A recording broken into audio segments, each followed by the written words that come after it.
How to use coupon codes on Temu. So if you have a coupon code for Temu and want to use it, follow the simple steps. Now, step number 1, open the Temu app. Open Temu app on your phone and log into your account. After that, add the items to your cart. Search for items that you want to buy and add them to your cart by tapping Add to Cart. Now, after that, go to checkout. When you are ready to buy, tap on cart icon, top right corner, and then select the checkout. Step number 4, enter the coupon code. So on the checkout page, you will see an option that says enter coupon code or promo code.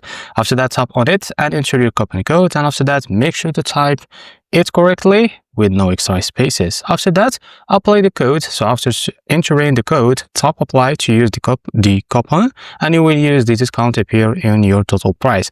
And after that, complete the order. So once the coupon is applied, check the total price and complete your payment using your preferred method. Now tips. Check the coupon's expiration date to make sure it is still valid, and some coupons may only work for specific items for new customers.